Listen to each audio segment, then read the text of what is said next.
आजकल बहुत online datings चल रही हैं जिसमें टीनेजर्स ही सबसे ज़्यादा इंटरेस्टेड होते हैं। लोग अनजान लोगों से बात करते हैं जबकि इनको पता भी नहीं होता कि वो बंदा या बंदी दिखता कैसा है या फिर वो करता क्या है।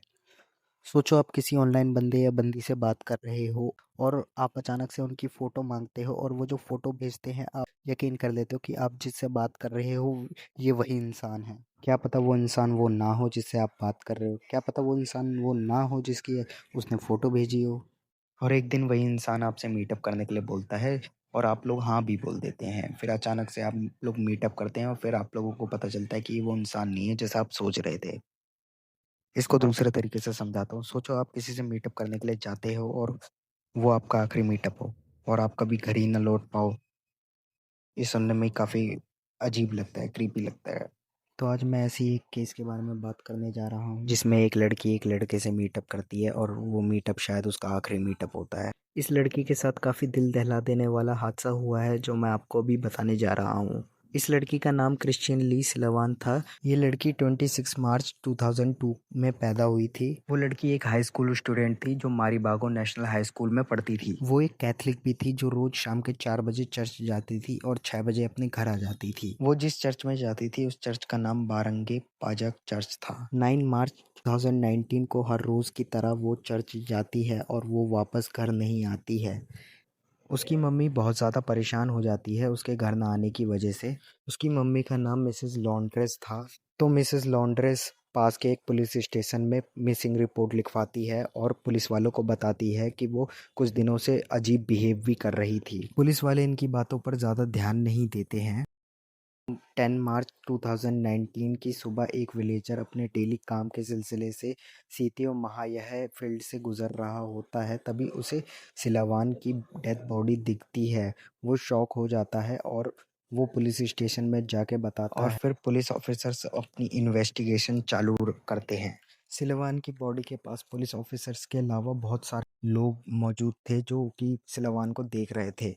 उन्हीं लोगों में से एक इंसान सिलवान का पड़ोसी होता है और शायद वो पहचान जाता है कि ये बॉडी सिलवान की ही है और वो सिलवान के घर जा करके उसकी मम्मी को भी बताता है, जिसे सुन के मिसेस लॉर्ड्रेस काफ़ी घबरा जाती हैं और चेक करने के लिए क्राइम सीन पर जाती हैं। जब वो क्राइम सीन पर पहुंचती हैं तब वो डेड बॉडी देख करके काफ़ी शॉक हो जाती हैं। हालांकि डेड बॉडी देख करके ये पहचान पाना मुश्किल हो रहा था कि ये डेड बॉडी किसकी है, क्योंकि उसकी बॉडी के फेस पर कोई स्किन नहीं थी। किसी ने उसकी स्किन बहुत बुरी तरीके से छील रखी थी और किसी एसिड से गला रखी थी, जिसकी वजह से उसके फेस का स्कल दिख रहा था। लेकिन फिर भी मिसेस लॉर्ड्रेस अपनी बेटी को पहचान लेती है और वो रोने लगती हैं। तभी आसपास के लोग मिसेस लॉर्ड्रेस को शांत कराते हैं जैसे तैसे करके। तो अब मैं आप लोगों को बताऊंगा कि ये सब हुआ कैसे। तो सिलवान का एक ऑनलाइन फ्रेंड था जिससे वो रोज़ बात करती थी। एक दिन उसका फ्रेंड उससे मीटअप करने के लिए बोलता है और वो मान जाती है। तो वो शाम के 6 बजे चर्च से बाहर आती है और अपने फ्रेंड से मीटअप करने के लिए चली जाती है। जब वो इस इंसान से मिलती है तो काफ़ी शॉक हो जाती है, क्योंकि उसको लगता था कि उसका फ्रेंड शायद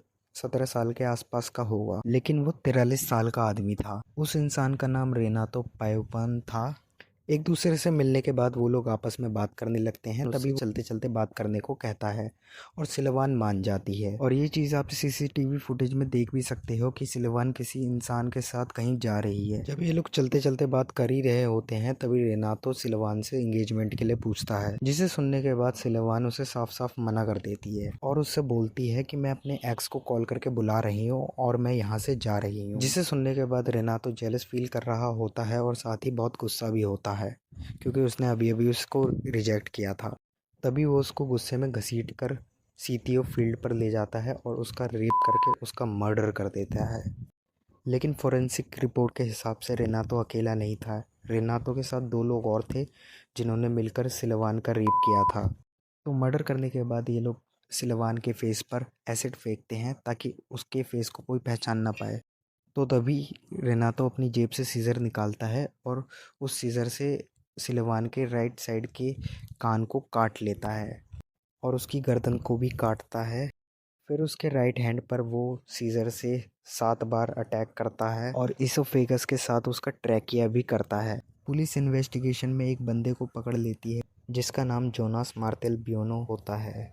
पुलिस ऑफिसर्स बताते हैं कि जोनास के ऊपर पहले से ही एक मर्डर का केस चल रहा था और वो सिलवान के बारे में जोनास से पूछताछ करते हैं, लेकिन जोनास को सिलवान के बारे में कुछ भी नहीं पता होता है और जोनास पुलिस ऑफिसर से सीधे मना भी कर देता है कि मैं तो जानता भी नहीं हूँ सिलवान को। ये सब सुनने के बाद पुलिस ऑफिसर्स को लगता है कि शायद जोनास सच बोल रहा है। फिर जोनास को सिलवान के केस के साथ नहीं जोड़ा जाता है। 16 मार्च 2019 में पुलिस ऑफिसर्स सिलवान के एक्स बॉयफ्रेंड को अरेस्ट कर लेते हैं। सिलवान के एक्स बॉयफ्रेंड का नाम जॉन होता है। पुलिस ऑफिसर्स बताते हैं कि जॉन ने फेसबुक पर CJ Diaz नाम से एक फेक अकाउंट बनाया था और उसने वो अकाउंट रेनातो को दिया था। इन ऑफिसर्स ने ये भी बताया कि जॉन शायद किसी चीज़ का बदला लेना चाहता था सिलवान से। जॉन के पेरेंट्स ये क्लेम करते हैं कि जॉन शाम के 6 बजे से 7 बजे तक बास्केटबॉल ग्राउंड में था और वो 8 बजे तक घर आ गया था। जॉन के अरेस्ट होने के बाद 11 अप्रैल 2019 को रेनातो पुलिस वालों से कन्फेस करता है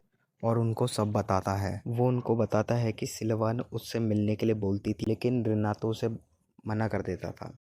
लेकिन एक दिन रेनातो ने सिलवान को खुद मिलने के लिए बोला और उसे मिलने के लिए बुलाया और वो ये भी बोलता है कि उसका रेप और मर्डर मैंने ही किया है, इसमें जॉन की कोई गलती नहीं है। ये सब सुनने के बाद रेनातो को सज़ा सुना दी जाती है। लेकिन मई 2020 में रेनातो जेल के अंदर ही सुसाइड कर लेता है। इसके बाद ये केस यहीं क्लोज हो जाता है। एंड मैं आपको बता दूं कि वो तीसरा बंदा अभी भी मिसिंग है, जिसके बाद वहाँ के लोग सिलवान के केस पर आवाज़ उठाने लगे और बोलने लगे जस्टिस फॉर सिलवान। वीडियो ख़त्म हुई। वीडियो अच्छी लगी हो तो लाइक करें और अपने दोस्तों को शेयर करें ताकि वो लोग भी जान पाए कि ऑनलाइन डेटिंग्स और ऑनलाइन फ्रेंडशिप्स कितनी डेंजर हो सकती हैं।